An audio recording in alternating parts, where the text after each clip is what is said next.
В эфире программа «Актуальное интервью», в студии Юлия Великодная. Накануне в Якутске завершился традиционный фестиваль событийного туризма «Зима начинается с Якутии». Одним из самых ярких и захватывающих мероприятий стал фестиваль «Вкус Якутии». Гастрономический туризм в последние годы становится новым узнаваемым брендом Якутии. И в этом немалая заслуга не только именитых поваров республики, но и ученых, работающих над совместными международными научными проектами и исследованиями в этой области. О культуре питания северян, о создании бренда северной кухни мы поговорим с доцентом-исследователем из ФИР СВФУ имени Амосова Изабеллой Борисовой. Изабелла Захаровна, здравствуйте. Здравствуйте. Франко-российский проект по популяризации культуры питания народов Севера начался в 2014-м. Расскажите, почему именно с французами реализуется проект и что удалось сделать за 5 лет? Ну, сразу скажу, что наш университет, Северо-Восточный федеральный университет, сотрудничает с многими вузами. И вот именно университет ТУР, с которым мы начали работать в эти годы, он является одним из носителей проекта по культуре питания, и одним из приоритетных направлений является культура питания. И поэтому это совпало с научными интересами многих наших исследователей, и поэтому вот наша тема, она была вот именно стала направлением сотрудничества с этим вузом. И потом вот получилось так, что мы получили финансовую поддержку Российского фонда фундаментальных исследований и посольства Франции, и самой вот лаборатории социологии, антропологии этого университета, ну и также Дома науки о человеке в Франции. И что удалось сделать за 5 лет, вот эти сотрудничества? Ну, прежде всего, вот надо сказать, что тема, она сама, конечно, давно разрабатывается. У нас в нашем Северо-Восточном федеральном университете тема называется «Этничность и питание», и в туре это «История и культура питания».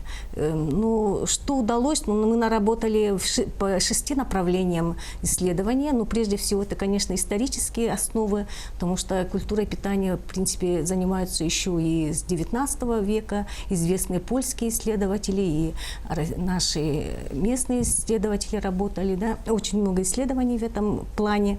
Но, с другой стороны, вот исторический план, он, конечно, предполагает, что ну, это очень подвижная как бы система, да, культура питания, и поэтому вот оно, конечно, рассматривается не только в диахроническом плане, но и именно в синхроническом плане, то, что происходит сегодня. Вот это вот было рассмотрено нами, да, и плюс еще, так как это междисциплинарный проект, то там медицинская сторона тоже была рассмотрена, также были рассмотрены социолингвистические проблемы культуры питания, ну и так далее. И плюс самое последнее, это, конечно, не самое последнее, но самое главное, скорее всего, это, конечно, бренд культуры питания. Изабелла Захаровна, а вот насколько кухня северных народов трансформировалась под влиянием других народов?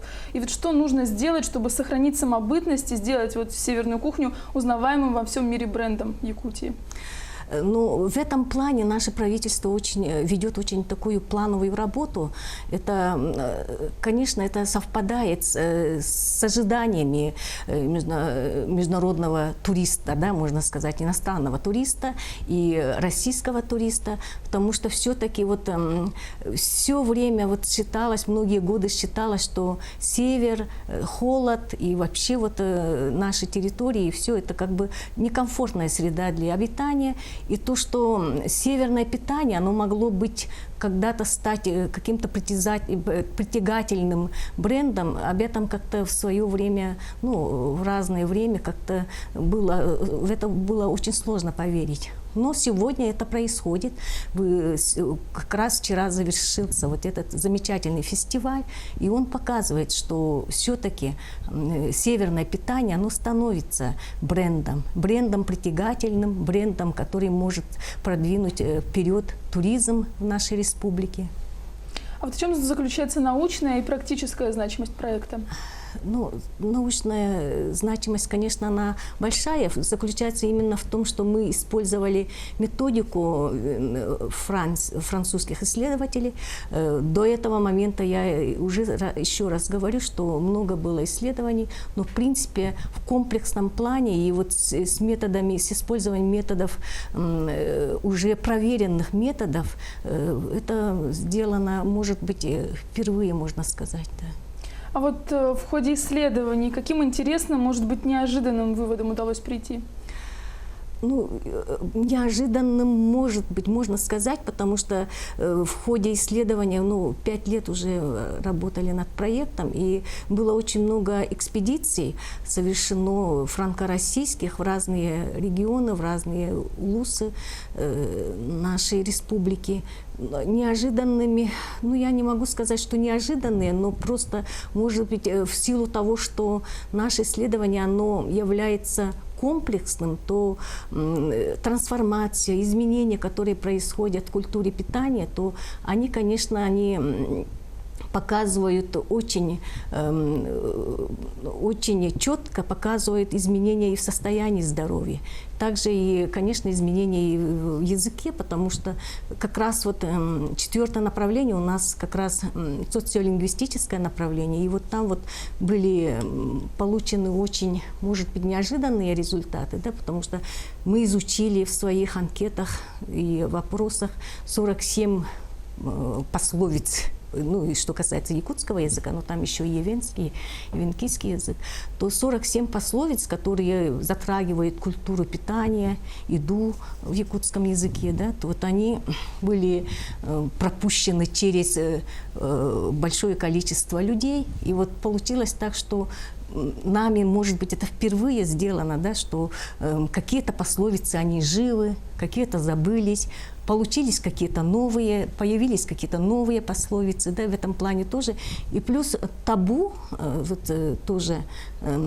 табу тоже очень много, 74 табу есть именно в культуре якутов касательно именно питания. Что может есть беременная женщина, что не смеют есть малые дети. Да? Вот это все, 74 запрета, которые в свое время описаны были, да, и их просто почти не осталось, да. Но когда мы проводили анкетирование в глубоких деревнях, где-то в районных центрах, люди подходили и благодарили за то, что они увидели это, прочитали, и теперь они знают, что и такие запреты были. И потом вот расшифровка вот этих табу, почему нельзя есть что-то, да, вот это вот, конечно, тоже нива для исследования. Но они были верны, значит, эти запреты еще тогда?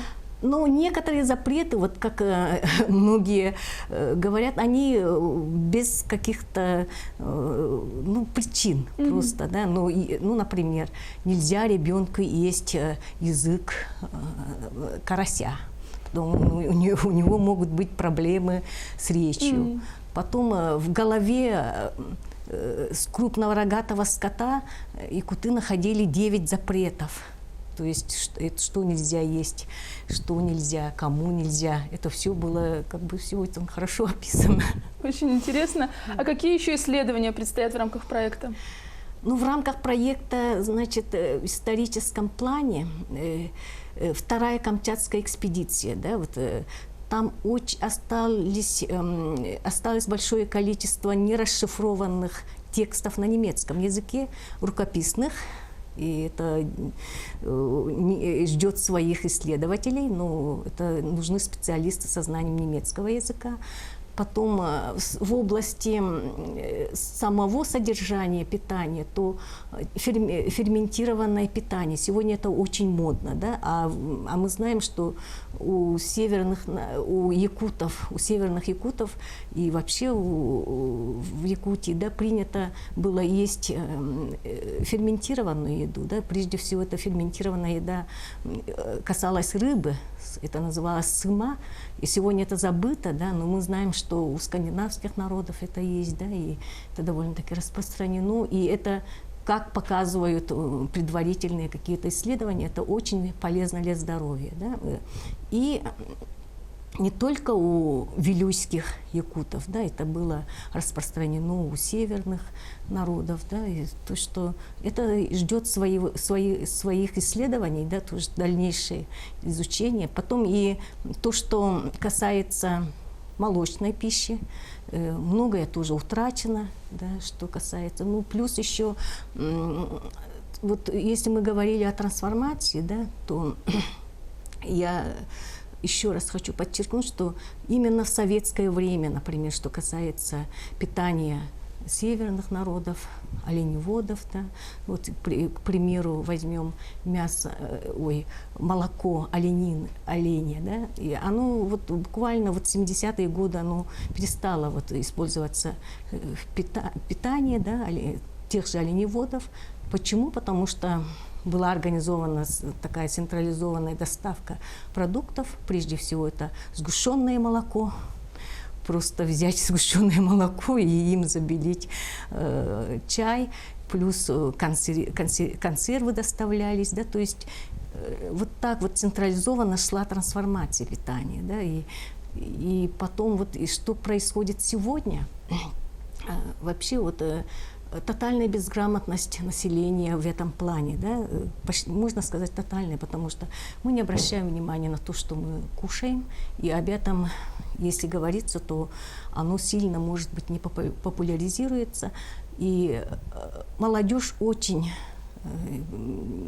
безграмотно относится к своему питанию, фастфуд, потом все эти вот напитки, такие как Кока-Кола, и что говорить о традиционной еде. Ее вообще молодежь не кушает, что касается и оленины, и всех вот этих супов, которые, и молочной продукции, которая была раньше распространена. Ее просто нет в рационе.